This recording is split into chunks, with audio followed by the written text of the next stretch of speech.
I'll call this LAFCO meeting to order. If you'll please join me in the Pledge of Allegiance to our flag. I pledge allegiance to the flag of the United States of America and to the republic for which it stands, one nation, under God, indivisible, with liberty and justice for all.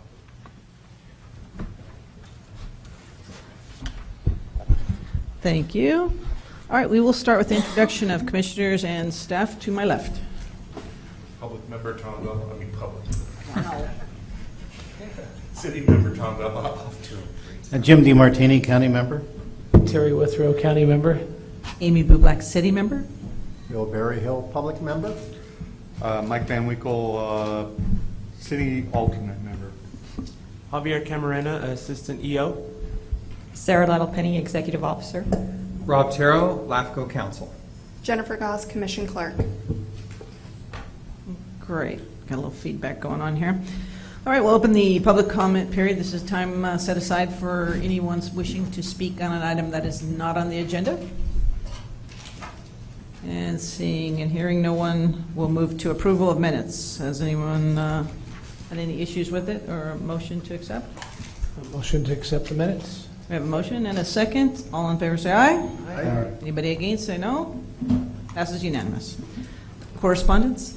There's no specific correspondence other than the informational items you have noted on your agenda. Thank you. Declaration of conflicts and disqualifications, looking first to my right and left. Nothing. All right, we'll proceed to consent item, proposed LAFCO meeting calendar. Need a motion to approve the consent item? Motion to approve the consent. We have a motion. Second. And a second. All in favor say aye. Aye. Passes unanimous. Public hearings. Item A.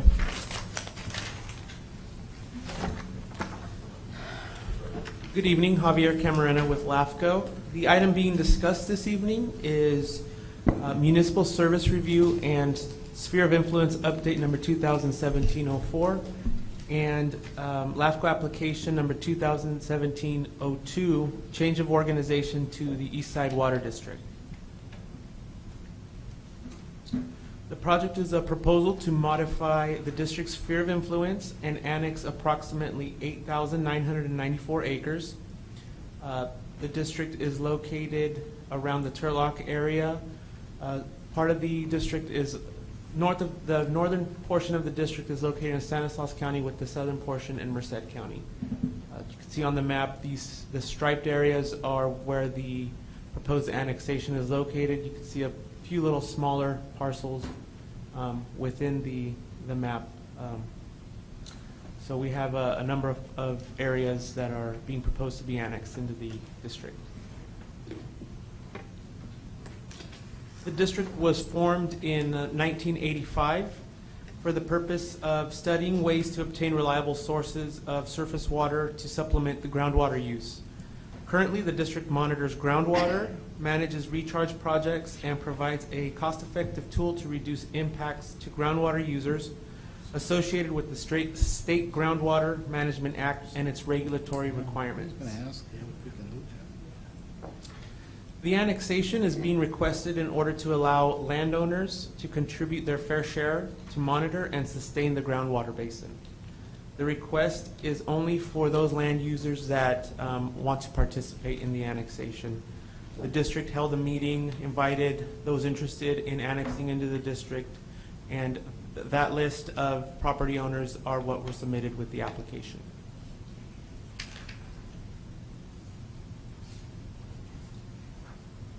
Because the current sphere of influence runs concurrently with the existing district boundary, a modification of the sphere of influence is required with the annexation. In addition, the CORTESE KNOX HERTZBERG Act requires that a municipal service review be completed either prior to or concurrent with the sphere of influence modification. As part of the municipal service review and sphere of influence update, specific determinations need to be made. A discussion on these determinations can be found in Exhibit C of the EO report. Also, in accordance with the CORTESE KNOX HERTZBERG Act, the Commission must consider several factors when evaluating a change of organization. Some of the factors evaluated include population, growth, local plans and policies, impacts to agriculture and services. A discussion of these factors can be found on pages 3 through 6 of the Executive Officer's report. As I mentioned earlier, the district, part of the district is in Stanislaus County and part is in Merced. The project includes 65 parcels within Stanislaus County and 7 in Merced County with this proposal. Under Section 56123 of the CKH or CORTESE KNOX HERTZBERG Act, if a proposed annexation applies to 2 or more affected counties, exclusive jurisdiction shall be vested in the principal county. Principal county is defined as the county having the greater portion of the entire assessed value of the district. So in this case, the greater assessed value belongs to Stanislaus County, so Stanislaus County is in essence, the lead agency for the district's annexation. And just to note, Merced County Merced LAFCO and Merced County have been notified and kept in the loop throughout the process of this proposal.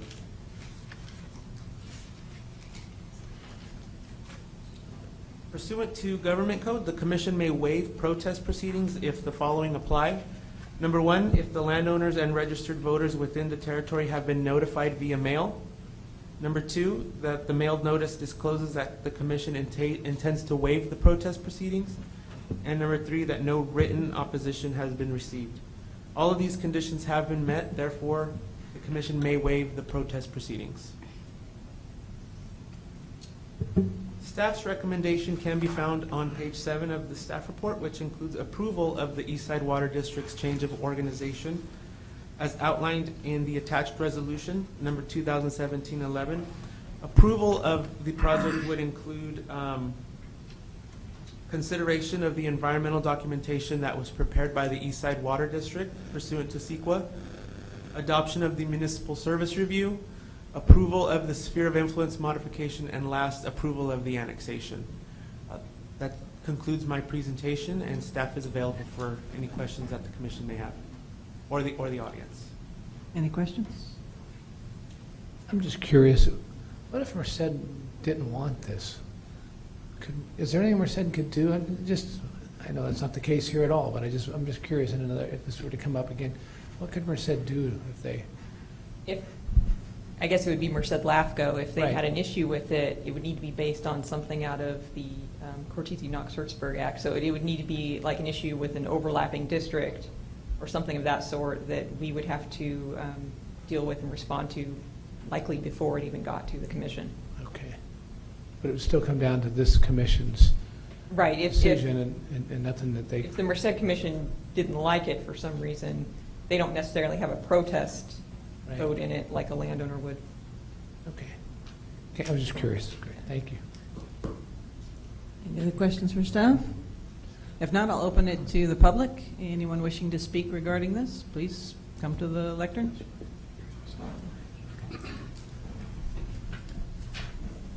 Yes, good evening, folks. Madam Chair and members of the LAFCO committee, my name is Kevin Kaufman. I'm the water consultant for Eastside Water District.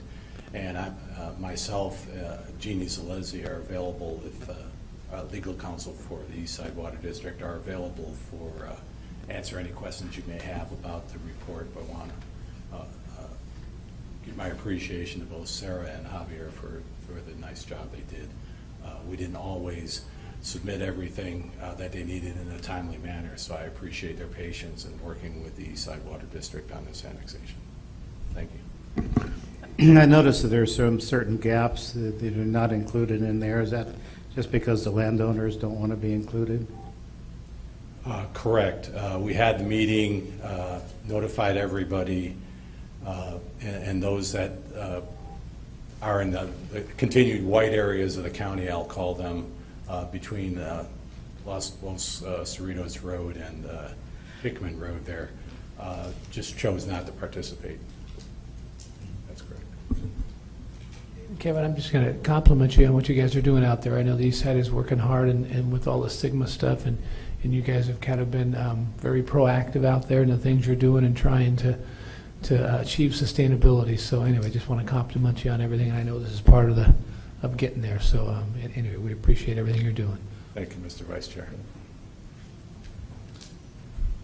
Anyone else in public wishing to speak regarding this?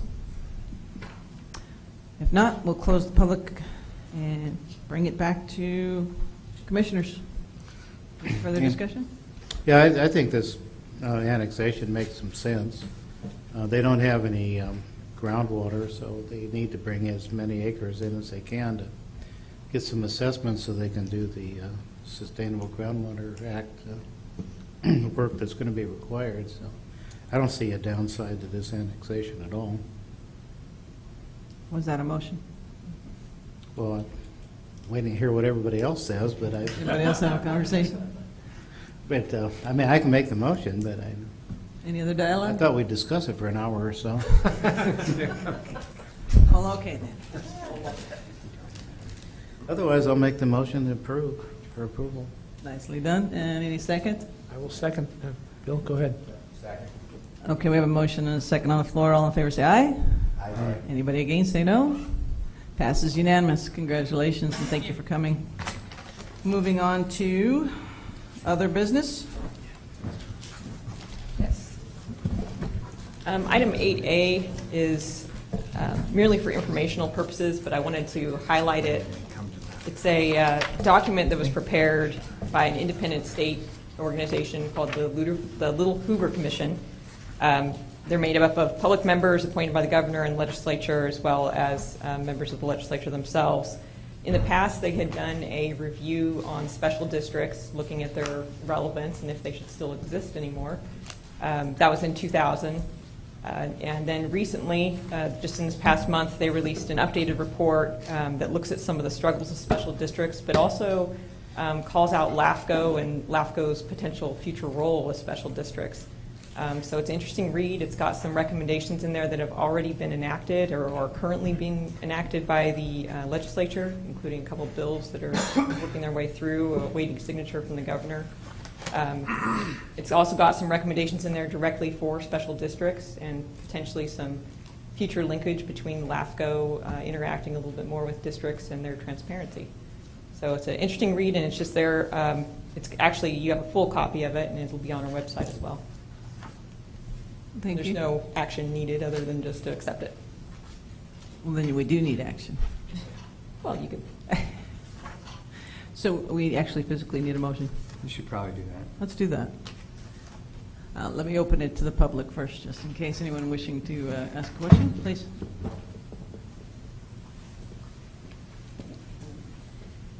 Madam Chairman, thank you very much. My name is Karen Hennings, and I'm the CEO of Del Puerto Healthcare District. And we were actually one of the models that they had looked at in these reviews and studies. Healthcare districts were addressed, especially those that didn't have hospitals. But we're one of the districts without a hospital, but still providing direct support services to patients through our ambulance service and through our primary care clinic that we have out there. One of the areas that we're interested in is, as LAFCO is being drawn more into the relationship between special districts and oversight, Stanislaus County is one of the counties within the state that does not have any special district seats on it. One of the bills that they mentioned beforehand that's at the governor's desk is the opportunity to simplify the process by which special districts can basically opt in to the extra seats on that. It's something that our district is very interested in, and we know that we have a lot of big players in there with TID and MID, but we think it's important and hope to develop a better relationship with LAFCO. Thank you. Thank you. Anyone else wishing to speak regarding this? I know there was a few years ago where a couple of hospital districts were disbanded because they provided no service at all. Del Puerto's not the case with that one there. But when you add, I would address the comment you made to a special district representative.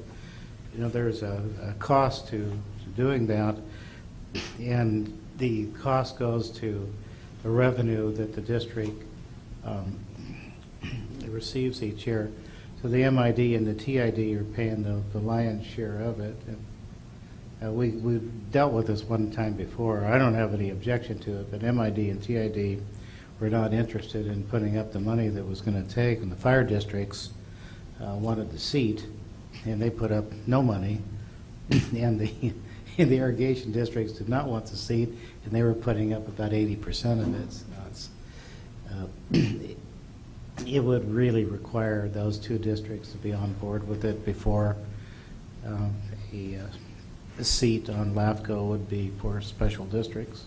Yeah, if I may address that, my understanding is that each district gets one vote, and therefore the participation of the districts in Stanislaus County would be an even measure amongst the 70-odd districts that we have here. So TID and MID, while would be a major contributor to that, we're on an even playing field with them. Okay. I don't know how that works for you. You may be right on that. I just know that the irrigation districts would be footing about 80% of the bill, and they were opposed to it. Well, that's their benefit of being an enterprise special district.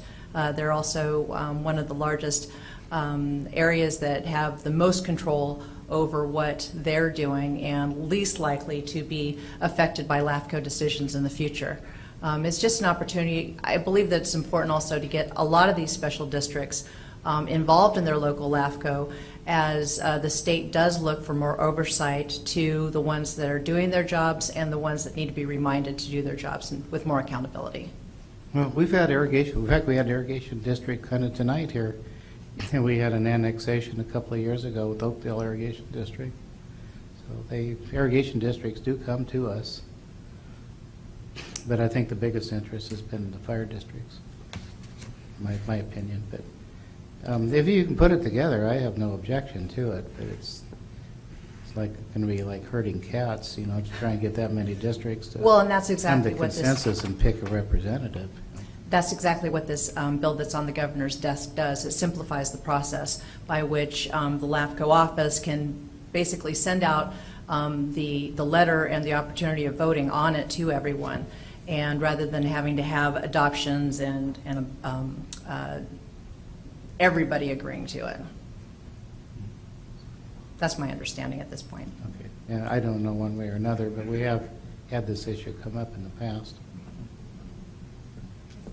Thank you. Thank you.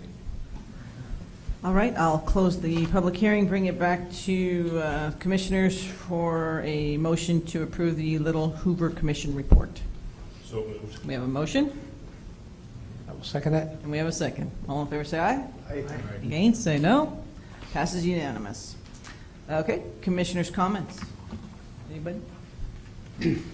None? Just looking forward to the LAFCO convention. I guess call it a convention. So, LAFCO.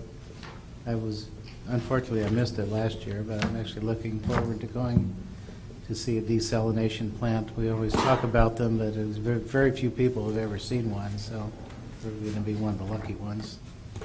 See it. It should be fun. I'm going as well. Yeah, I got to walk for a mile and then climb stairs, so What? I'm gradually building myself up. So. Well, I wasn't about to turn it down. I really wanted to see that, so I'm going to make it one way or another. Get a skateboard. Okay. There's nothing additional matters for discussion of the chairperson. Executive officers report. Yes. As Commissioner DeMartini mentioned, the CalAFCO annual conference is October 25th through 27th.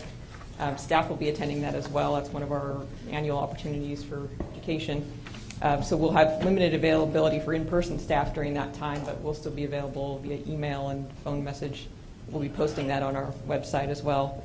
On the same note, we recommended cancellation of the October 25th meeting. That was on your calendar for this year. So we would request that you accept cancellation of the October meeting. That would make our next meeting December 6th. That's our combined November-December meeting. And that's all I have. Thank you. All right, we are set for the next meeting to be on December 6th then. Get that in your Palm Pilot over there. I have a real phone. Man. You have a real phone? This is big. Okay, and looking for a motion to adjourn. Moved. Motion is second. All in favor, say aye. It's unanimous. Thank you.